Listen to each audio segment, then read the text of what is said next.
Afternoon YouTube, it's Tony the Lakeland Biker again. This is sort of a follow-up to my rant yesterday about idiots who protest voted in the referendum against Mr. Cameron, the austerity cuts and, you know, Britain's domestic political situation. It certainly wasn't aimed at that percentage of the Leave vote who genuinely believe that what they did was right. And I know there's a lot of you out there. And had the global economic circumstances been different, I could well have been with you. There are very convincing arguments for why the United Kingdom is better off outside the European Union. There is an equally convincing argument to say why we're better off in. I personally followed that model, the fact that we were better off in, but I lost. Pointless crying over spilt milk. The decision's been made. So the question is, where do we go from here? Well, for one thing, we need to extricate ourselves from the European Union as quickly and as painlessly as possible. One option on the table for the British negotiating team is to go into the EEA on a Norway type model. Now, this would probably be the least painful, but it wouldn't solve the issue of European migration, because part of the deal for EEA is to accept free movement. So I don't think that's actually a very good idea, but I do believe it is the one we'll probably end up being stuck with, which means we'll be in a case of having to take something like 75% of European regulation, having to accept freedom of movement and have absolutely no say in it. That to me doesn't provide Britain with freedom from the EU, and that appears to be what most people voted for. So the second option is we secede completely and we get treated as a third-party state by the EU. Now, untangling all the legislation which has tied us into the European Union for the past 40, well, the EEC for 40 years and the European Union for the last 25, is going to be an absolute nightmare. I really believe Boris Johnson did not believe we would leave the EU. I think that was written pretty much clearly on his face when he came out of his house the other day. And I do think there is a point to turn round to Mr. Cameron, who got us into this in the first place, and say, you coward.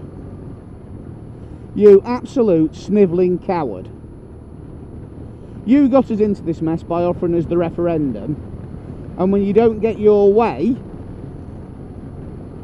after all that rhetoric about whatever happens, I'm going to stay and lead this country, and then within 4 hours of the result being announced, you turn around and say, I'm not interested in doing the job anymore.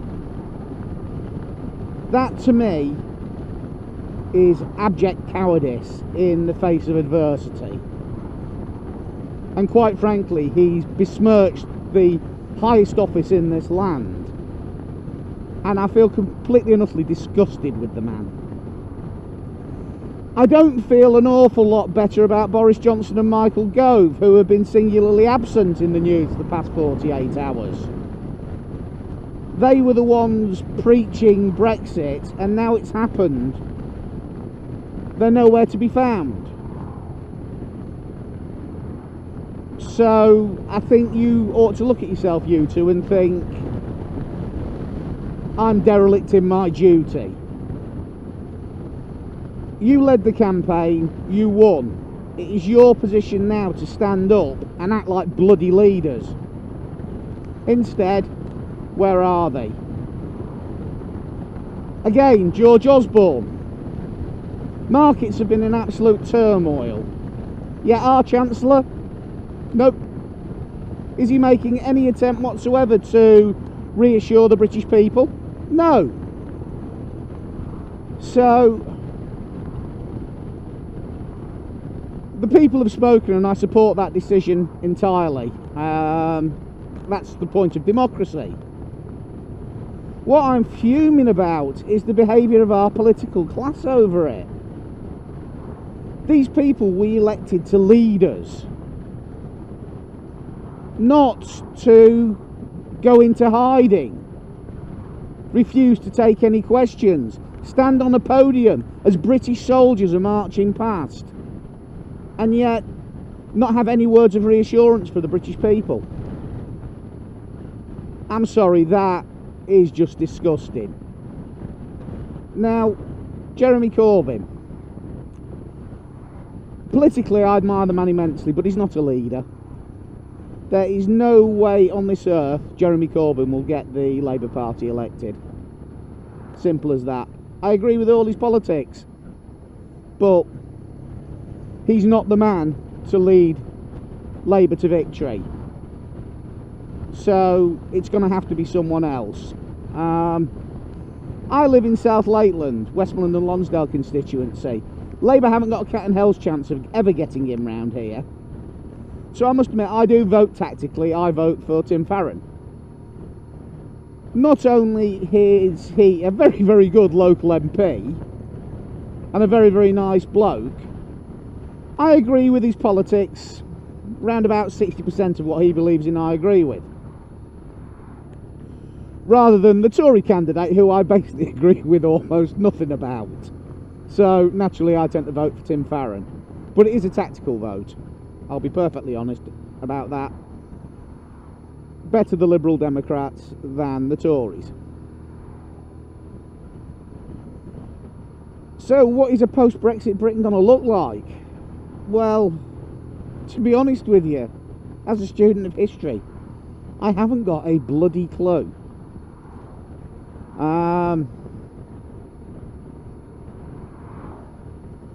As the old proverb says, may you live in interesting times. We certainly do now.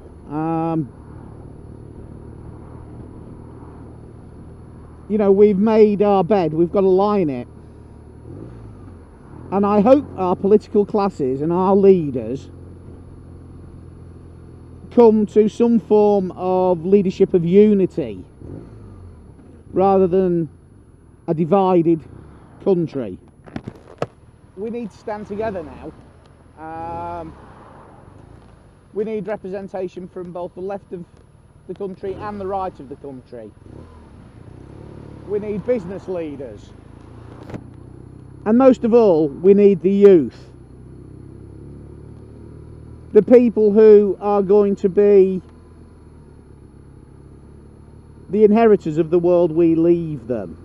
It's imperative that we get their opinion about what direction this country should go in. People of my age and older, pretty much whatever happens, we're going to be all right. However, that 18 to 26 demographic who overwhelmingly voted to remain within the EU must have some say in how we proceed from here. Whether or not that will ever happen, I don't know. But I do think it is imperative that their voice is heard during the negotiation process. Because at the end of the day, it is their future the British negotiation team are going to be negotiating for. But my God, the next government has got so much work to do. You know, we've been tied for the last 25 years into European Union trade deals. I read somewhere that we've only got 12 people in the Foreign Office who have any knowledge of international trade negotiations, and they're all immigrants. You know, there is a case for the fact that no preparations in the event of a leave vote have been made. So once again, Mr. Cameron, you're derelict on duty in a big way. We've got to untangle British employment law from EU law. We've got to untangle the visa issue. We've got over 1 million Britons living and working in the European Union. We've got something like 3 million European Union citizens living and working in this country. What the hell's going to happen to them? You know, where are you, Boris? Tell us what we're supposed to do. You got us into this. You were the leader saying, oh, whoa, it's all going to be wonderful when we leave the EU.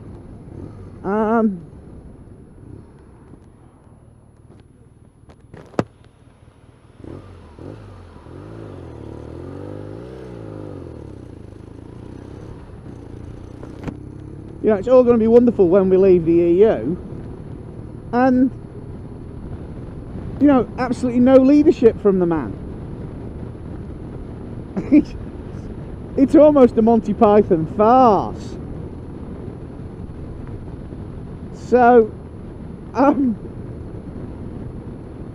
if it wasn't so important, it'd be funny. But it is important, and at the moment there was a cartoon on Facebook, I don't know if anyone saw it, and it said basically Shit Creek, and there's some people sat in a boat, and it said, we've had a referendum to abandon the paddle, now what do we do? And I think that pretty much sums up the state of the government at the moment. They don't know what to do. It's pretty clear they made absolutely no plans in the event of a leave vote. Thankfully, Mark Carney at the Bank of England clearly did. And that man, I think, has shown more foresight than any of our political leaders. So, you know, God bless the Bank of England. And I'm not even a, you know, I don't even believe in God.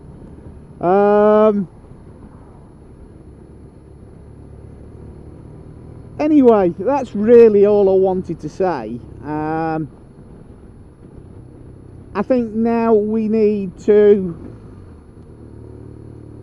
stop feeling butt-fucked by the leavers, those of us who voted to remain, and accept the decision. You know, there's a petition going around Facebook. It's on the government website. I think it's got about 3 million signatories demanding a second referendum. Well, I actually signed that before the referendum because I thought it was stupid to do it on one referendum. I'll be perfectly honest with you. I thought it should have been three months apart. Neil Liversidge actually suggested the idea to me. And not often me and Neil agree on some political issues, but I do agree with him on that one. Now, the Remain voters can bang on as much as they like. Accept it, we lost. We lost because we had shit leadership. We got a Labour leader who in his heart was also very Eurosceptical and really didn't believe in remaining. I do sincerely believe that about Jeremy. We had a deeply unpopular Prime Minister in many parts of the country in charge of it. We had an equally unpopular Chancellor, and the Vote Leave side had a very, very charismatic and popularist leader in Boris Johnson. I don't think Leave ran a particularly good campaign. I just think they ran a much better campaign than the Remain. Now,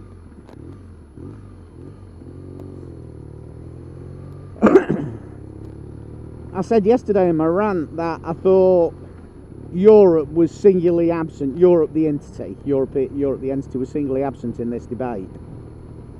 And I wrote to Jean-Claude Juncker a few times during the referendum process, asking what the European were doing to encourage the British voter.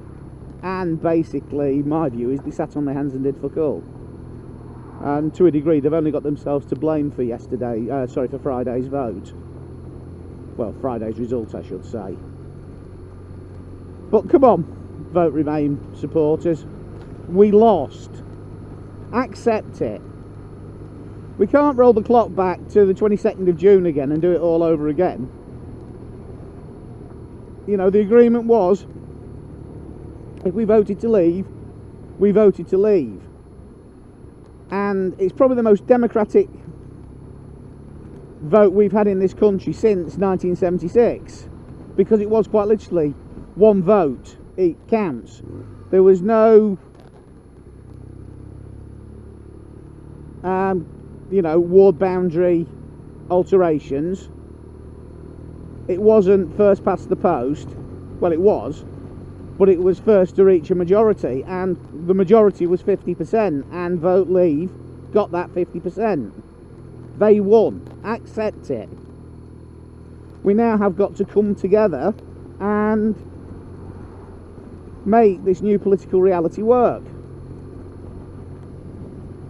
So, fingers crossed for the future, folks, that our political leaders can somehow get their shit together and do something about it.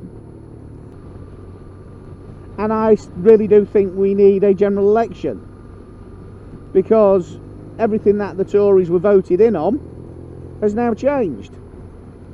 We've got a complete and utter new governmental paradigm taking place in this country from the moment Cameron goes. Osborne is going to slink back into the back benches and probably hide for a couple of years and then come back as the great saviour of the Tories.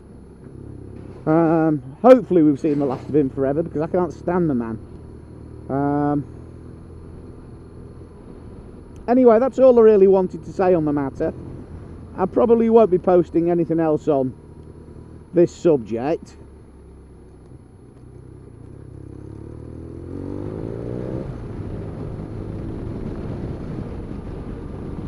So, chin up, folks. You know, we'll be alright, we're British. Show a bit of British spirit now. The decision's been made, we can't change it, we've got to live with it. So, stop sobbing into your beer, Remain voters. Let's work together and make it happen. So, that's it. See you later, folks. Toodaloo!